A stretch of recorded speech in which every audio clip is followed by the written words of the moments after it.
Hello everybody and welcome back to the channel. Thank you for watching and thank you for being here. I hope you're all staying safe and healthy as always. Today I'm going to be finishing my rundown of the stuff that I watched that came out in June. I realize it's already August, but school has been getting busy.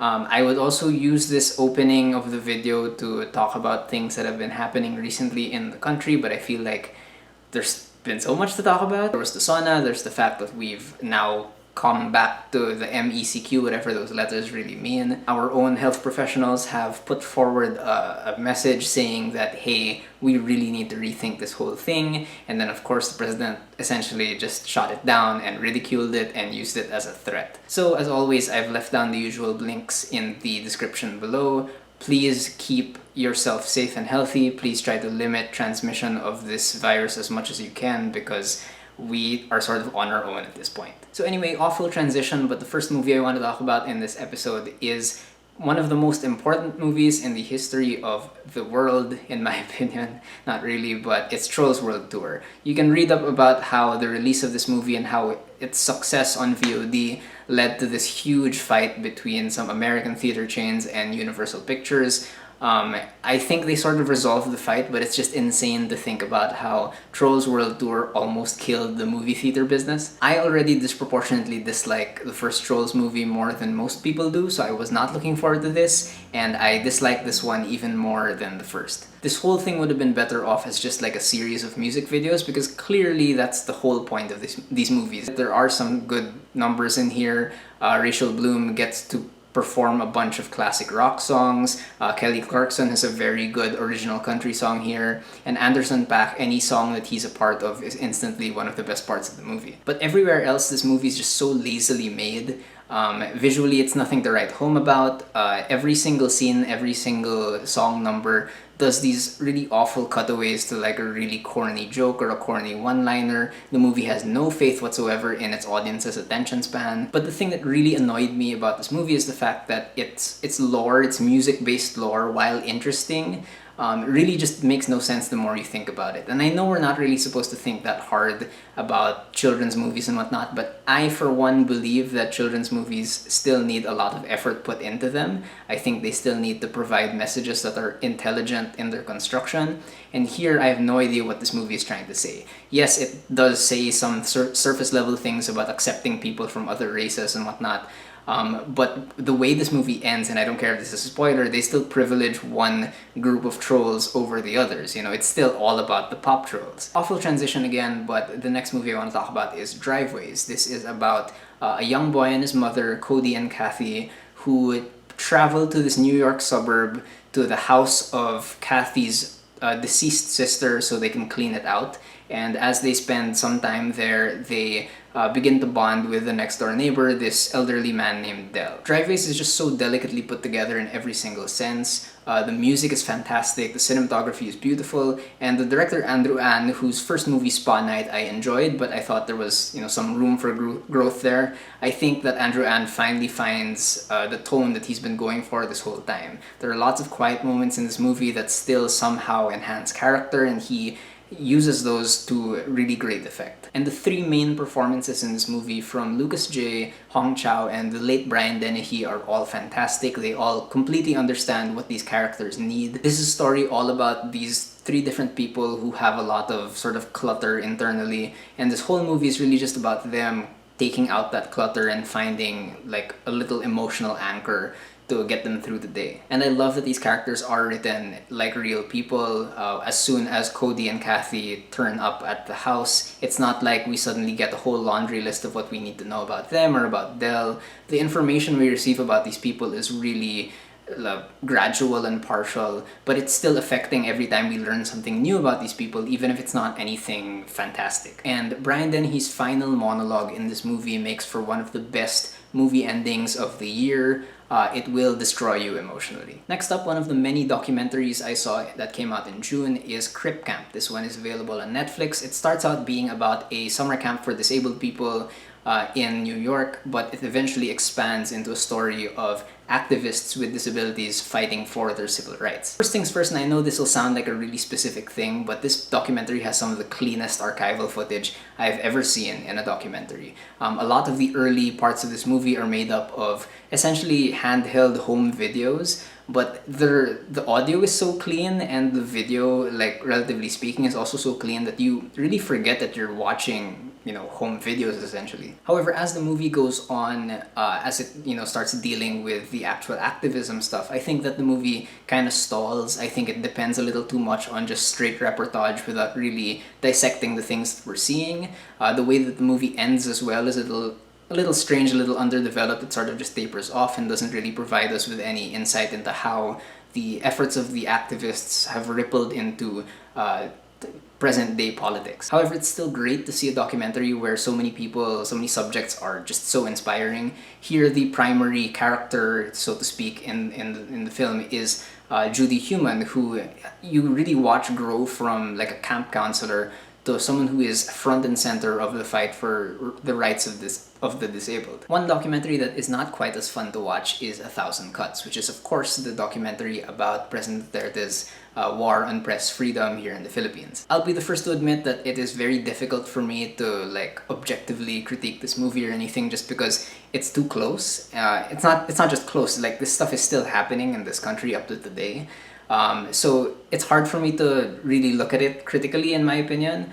If you really want to hear like really articulate thoughts about maybe some of the problems that this documentary has, I would highly recommend just going to Richard Bulisay's Twitter page and looking for his thoughts on 1,000 Cuts. He says everything that needs to be said. This is undoubtedly a documentary told from a very privileged point of view. It's a documentary that's clearly for an international audience and not a Filipino audience. And I can imagine that a lot of international audiences might be a little confused given the structure of the movie. However, I still enjoyed, I'm not sure if that's the operative word, but I still had a memorable experience watching this thing, and I did like the fact that it was sort of messy. It kind of made me feel like I was scrolling through my newsfeed. And I still really did like how Ramona Diaz, the director, was able to find lots of human moments on both sides of the divide. It was really moving to see just these journalists trying to do their job, trying not to get threatened or killed, but it's also just so bizarre to see some of these administration people having these human moments that like run completely counter to the stuff that they're saying, the fact that they're enabling this fascist in government. Ultimately, while I think that 1,000 Cuts can't be taken on its own, like you need to like really read up on the situation in the Philippines, you can't just rely on this documentary. I think that the film still presents a pretty interesting portrait of these two sides that are trying to decide ultimately what the Philippines should be. One other film that I think is just as controversial maybe is The Five Bloods, which is the new film from Spike Lee, which you can also watch on Netflix. This is about 4 Black Vietnam War veterans who returned to the country in order to find the remains of their former squad leader, as well as a bunch of gold. Now, Spike Lee really likes to play with form in all of his movies, and here in The Five Bloods, he really just goes for it. Like, he goes insane with like still images and video footage and direct-to-camera addresses, and there are some moments when his wild experiments really pay off, and there's like, you know, he deploys like a still image that is so powerful in the way it's used that it really kind of makes you pause and like have to process that moment. But I also think that The Five Bloods misses just as much as it hits. I think that what actually gets in the way of the message of this movie is the fact that a lot of these characters are really just mouthpieces. Like, they're made to just spout exposition about Black history and whatnot. And at that point, I kind of question why they're characters in the first place. And as much as this movie tries to say that both Black Americans and the Vietnamese were screwed over by white America, it still indulges in a lot of tropes that have been present in Vietnam War movies since forever. We still don't really get any three-dimensional Vietnamese characters. We just see them die a lot. And honestly, I'm just very tired of seeing Southeast Asian characters die. However, the main reason to catch The Five Bloods is the fact that Delroy Lindo, the lead actor in this movie who plays Paul, he is going to win an Oscar next year. He is so unbelievably good in this movie. He takes all the pain and the PTSD of not just a war veteran, but of someone who has spent decades just being screwed over by his own country, by his friends, and he distills all of that into this performance that is so fierce and out there, and even if you don't like this character, you cannot look away from Delroy Lindo. He is fantastic. Next, we have the first of a few documentaries that I watched that are about sexual abuse, but in different spheres. This first one, Rewind, is about child sexual abuse from members of the child's family. This is the first film from director Sasha Joseph Neulinger, and he really knows how to tell a story. Like, the first parts of this movie are done almost like a horror movie. It's incredibly disturbing, it's very hard to watch, but only because the subject matter itself is that horrifying. But as the movie evolves, as these subjects begin to gain more agency, the movie also evolves into like a true crime drama almost. And what's really impressive about Rewind is that while Neulinger has very limited access beyond his own family members, he uses his family members incredibly well. This movie starts out with Neulinger sort of sifting through old home video footage, and he essentially begins to retell the story of his sexual abuse. And as more members of his family are brought in, they all get to sort of have their own realizations on screen. The other people aren't here just to add detail to Neulinger's experience, they're really here to sort of process what happened as well. So I really appreciate the fact that Neulinger just told it like it is, and he didn't try and sugarcoat anything, and I can't imagine just how painful and maybe therapeutic this process might have been for him. But I also love the fact that he goes from macro perspective as well at the end. Like, he makes sure to provide us with hope that we can protect more children and that these experiences can be a thing of the past. Weird transition again, but the next film I watched is Scoob with an exclamation point. This is, of course, Warner Brothers' attempt to reboot the Scooby-Doo franchise, but also create like a Hanna-Barbera cinematic universe. It's not gonna happen. To this film's credit, there is a very weird movie inside this one that is desperately trying to be told. There are some jokes here that actually work. There are some visual moments that I thought were really creative because they tried to be like a 2D, 3D version of old Scooby-Doo cartoons, and I love the fact that this movie still uses like old school Hanna-Barbera sound effects. Unfortunately, this movie is trying just so hard to be hip. It really feels like it was written by older people who are imagining what like young people like to hear, so there's a lot of cringy humor here, a lot of jokes that just don't land. The plot in this movie makes zero logical sense, and the whole story really just exists so that we can get a bunch of Hanna-Barbera characters to interact. This cinematic universe is not going to happen because this is just really poor foundation for it.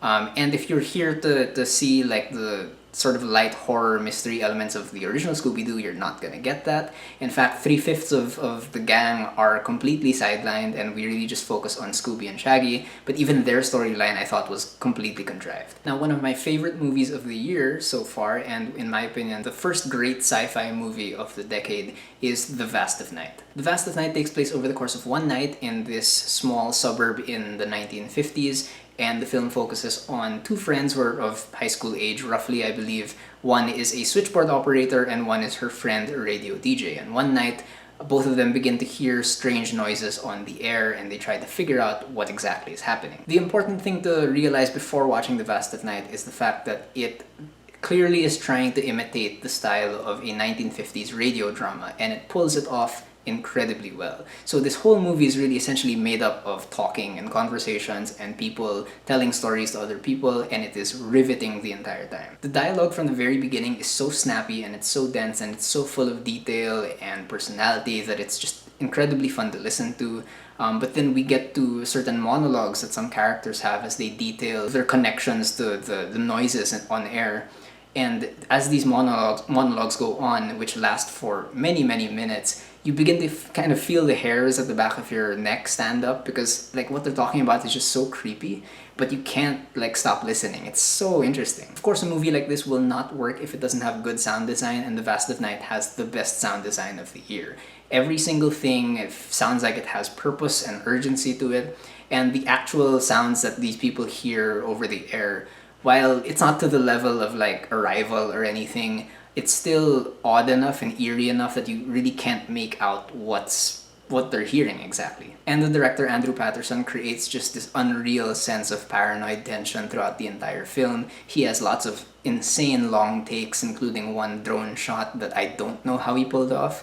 This movie was made for a budget of like $700,000, which is nothing. But in a year where we have to watch most of our movies at home, this movie actually succeeds in transporting us to a different time and place, even if you're just watching it at home. That's how good it is, that's how eerie it is, and I couldn't recommend it highly enough. Another movie that I'd recommend is the film entitled Shirley, which is not a biopic of Shirley Jackson, who is the author of The Haunting of Hill House, among other horror stories, but this is based on a fictional novel that just happens to feature the character of Shirley Jackson. What this movie is that it's a psychological drama about a young couple that move in with Shirley Jackson and her husband, and then weird things start to happen in terms of like this couple's perception of the stuff around them. And director Josephine Decker just plays us like a fiddle in this movie. She is so precise with her tone here.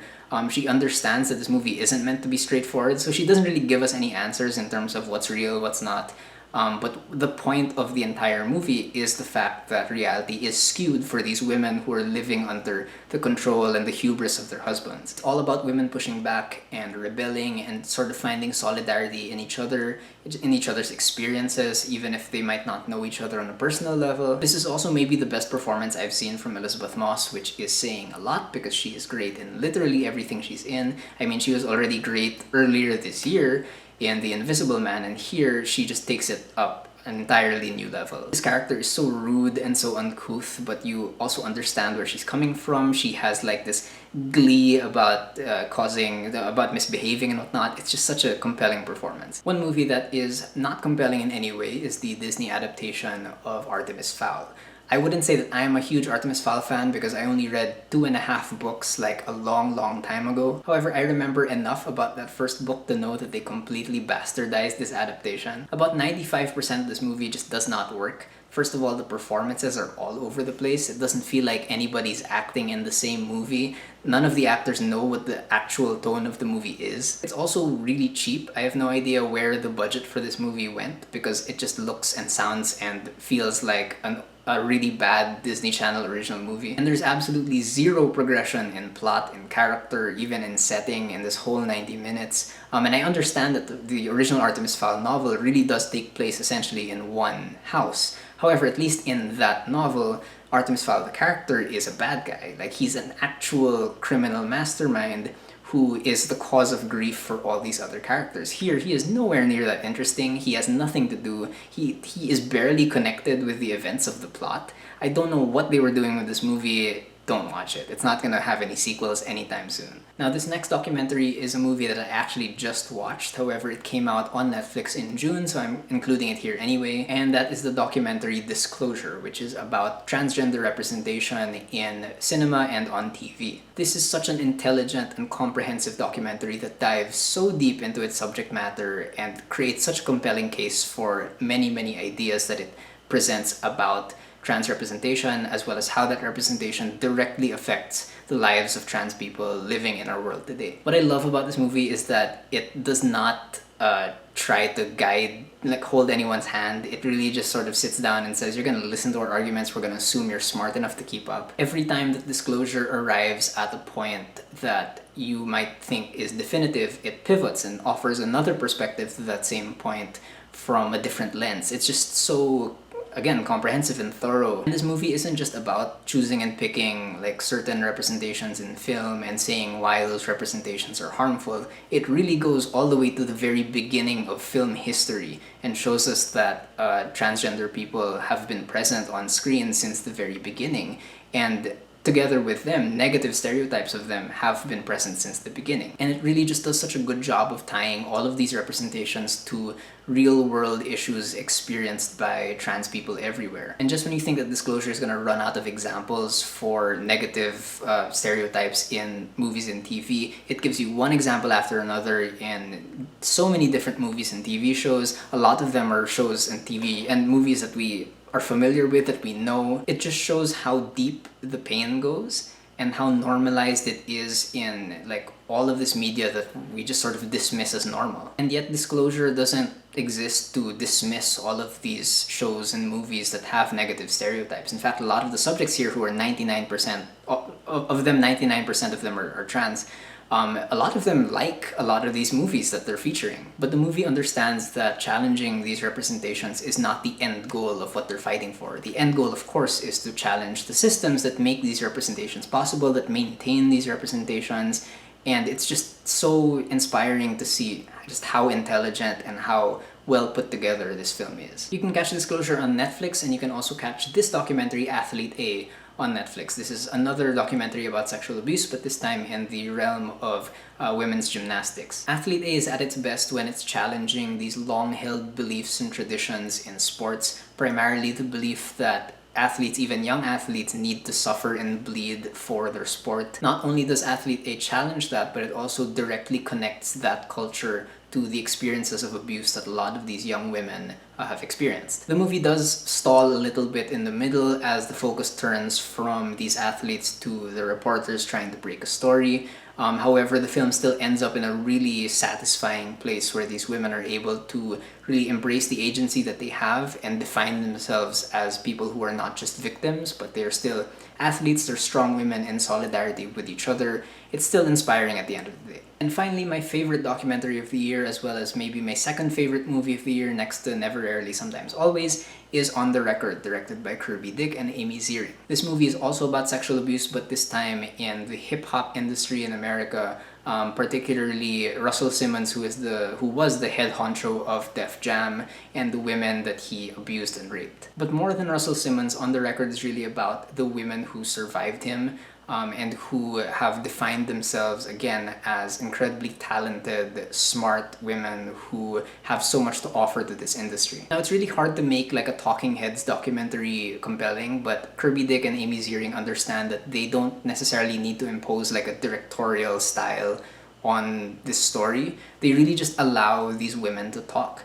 And what's amazing is that as these women are talking, they're also given the space to just sort of pause and breathe and process what they just said. I know it sounds like really fundamental, basic documentary filmmaking stuff, but sometimes that can make or break a film, and here they completely understand how this film should be paced. This is also one of the most cohesive documentaries I've ever watched. It's edited so smoothly throughout the entire running time. As soon as the movie starts, it opens with a really killer opening soundbite that you just don't expect from a movie like this. And from that opening soundbite, you're led to another idea in a very logical way, and to another, and next thing you know, the movie's over. And it's just such an interesting, fascinating journey through so many different issues. And listening to all these powerful women talk about themselves and their work and their stories is, again, just incredibly inspiring.